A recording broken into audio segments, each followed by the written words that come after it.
Assalamualaikum warahmatullahi wabarakatuh. Salam sejahtera.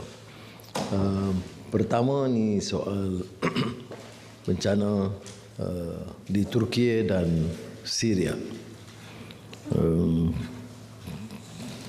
Pasukan kedua SMAT di bawah seliaan NADMA yang kini selain dari yang ada di Turki akan dikirim malam ini. 70 orang anggota, SMAT 20 orang, Angkatan Pertahanan Awam APM 20 dan Jabatan Bomba dan Penyelamat 30. Ini kerana pasukan pertama itu dilihat sangat berkesan dan pihak Turki rasa selesa dan memohon supaya kalau kita tambah. Bezanya ialah penerbangan diurus oleh Turki sendiri melalui Turkish Airlines dan ini mengurangkan beban tanggungan kita. Selain dari itu,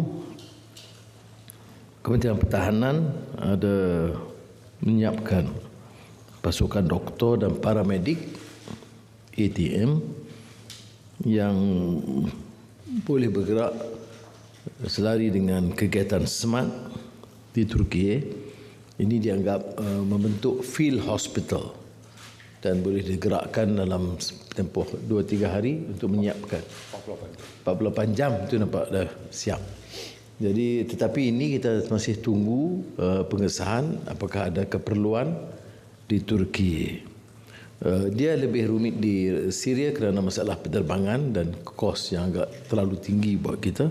Tetapi kita setuju untuk menyalurkan dana. Kerajaan hari ini Jemaah Menteri setuju untuk menyediakan 1 juta US dollars. Dan ini akan bersama dengan sumbangan Tuanku Sultan Johor. Bahawa Yang Maha Mulia Tuanku Sultan Johor juga bersetuju untuk menyalurkan 1 juta dolar Amerika melalui sumbangan yang diselaraskan oleh kerajaan. Saya difaham kat majlis agama wilayah juga akan menambah, jadi sekurang-kurangnya untuk permulaan 10 juta ringgit.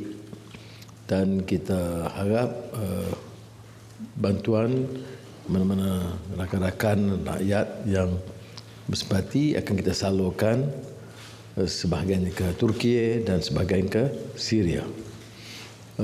Ke Syria ini kerana masalah sekatan dan masalah lain, kita akan salur melalui International Red Cross yang bertugas di sana, dan konsul kita di Syria telah menghubungi dan akan memastikan penyaluran dana atau pembelian barang perubatan dan sebagainya itu disalurkan melalui Palang Merah.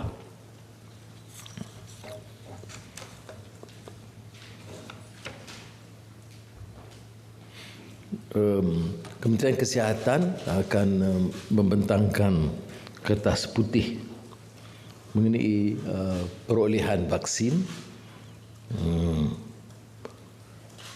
dan kos yang berkaitan, kerana sebahagiannya tidak mengikuti peraturan dan ditangani oleh menteri tanpa persetujuan Jabatan Peguam Negara. Tapi hal ini akan diselenggarakan oleh Menteri Kesihatan. Menteri Undang-Undang akan menyiapkan kertas menteri atau salah satu kertas menteri ataupun kertas putih mengenai sekali lagi batu putih yang tidak berkesudahan. Dia masalah yang kita hadapi adalah kerana laporan pasukan khas itu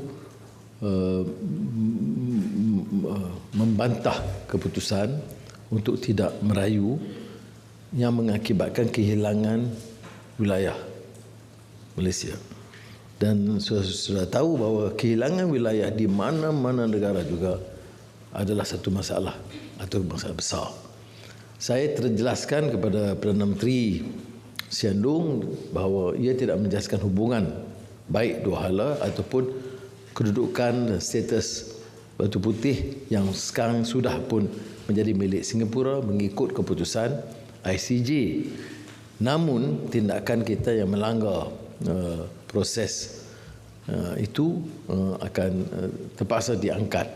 Jadi sebab itulah Jemaah Menteri bincang panjang dan langkah-langkah yang harus diambil, dan sekarang keputusannya kita serah kepada kebijaksanaan Parlimen setelah memberikan maklumat lengkap tentang keadaan sebenar.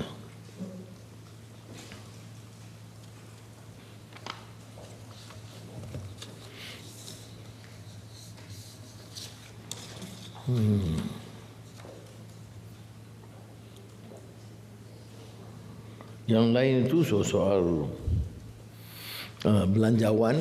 Saya bentangkan strategi belanjawan dan beberapa angka awal, kerana negara tak boleh bertahan lagi dengan defisit yang tinggi, dan sejauh mana mampu kita kurangkan, dan pengurangan yang tidak membebankan program pembangunan kita. Jadi ini kita jelaskan. Saya dapat beberapa cadangan balas tambahan yang dikemukakan oleh Jemaah Menteri.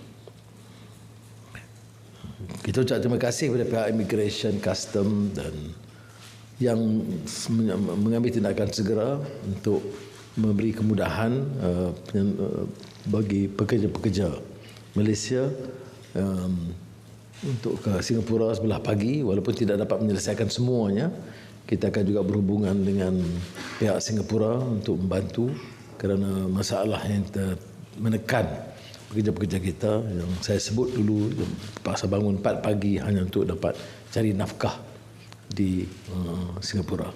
Sebahagian yang langkah segera umpamanya buka pusat Immigration Custom tambahan, tetapi yang lain itu sedang diusahakan, termasuk laluan motosikal yang lebih banyak, dah tambah puluhan sekarang, tambah 25 saya ingat saluran motosikal, dan juga laluan jalan kaki yang berbumbung yang tentu mengambil masa kerana ia terpaksa melalui proses tender. Pekerja asing kita seperti mana yang sedia maklum, kita bincang setiap minggu. Dia bukanlah penyelesaian jangka panjang kerana kita masih perlu perubahan teknologi dan digital untuk memastikan pekerja Malaysia diambil. Dan saya lihat ada contoh kejayaannya seperti yang dilakukan oleh PNB bila mana dia lakukan mechanization, gaji dinaikkan, dan pekerja-pekerja tempatan termasuk Bumi Putera itu tidak ada masalah untuk bekerja di ladang. Jadi persepsi bahawa tidak ada kesediaan rakyat tempatan atau anak-anak Melayu bekerja di ladang tidak tepat. Sekiranya diberikan kemudahan, mechanization dan juga gaji yang lebih baik.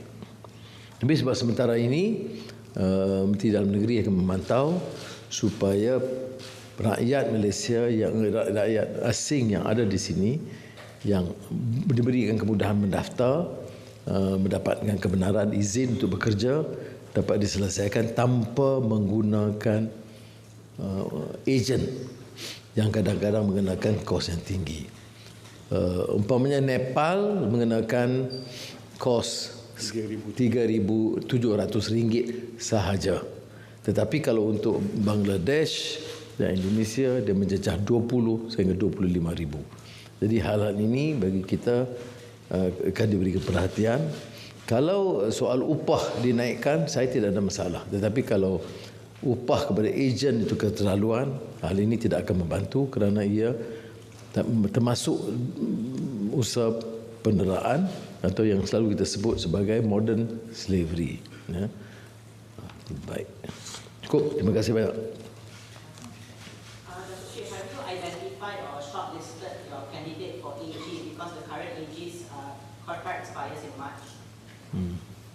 We're still discussing that.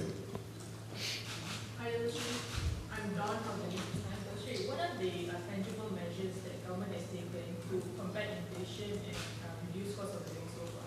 If you could able to elaborate some of the... There's weekly report. I mean, particularly from Salahuddin in his ministry, and Surah Mat Sabu, Pertanian, and Commodity, TPM Fadilah. They update us on a weekly basis, monitor the price movements. In the last figures, of course, there is a slight reduction in inflation, not satisfactory, particularly in the food outlet. I think that's why I think we welcome the initiative by the ministry, Salahuddin's ministry, to ensure that they provide some alternative to reduce the costs of food in some of the outlets, so people have a choice.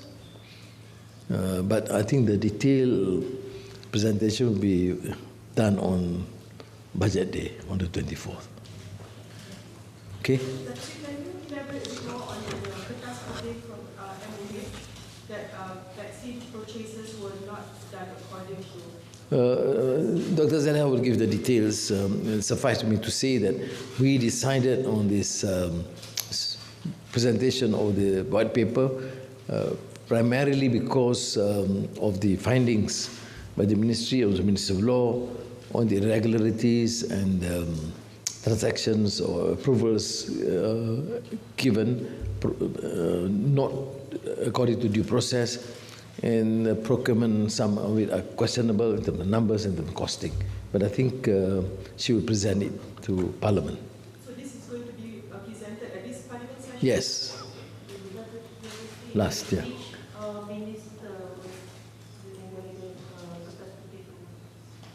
Who was the minister in charge? It's not a question of any particular minister, but then the ministers involved will have to answer or to explain. Because That $1 million US, is it for Syria and for Turkey, or is it 500? No, we'll decide on the figures. I leave it to the minister concerned and the committee. But certainly we take into consideration the requirements in Turkey and Syria. And but this, of course, the initial amount was 10 million ringgit. But I think now that I've learned that a number of bodies, private sector, have already indicated that they will support. So the 1 million will go first, is it the $1 million US? No, now it's two, because Tuanku Johor, one, and then us one, plus Malaysia Agama Islam. So it becomes about 2+ million. 2+ million. Okay, thank you. Thanks. Terima kasih, Atia.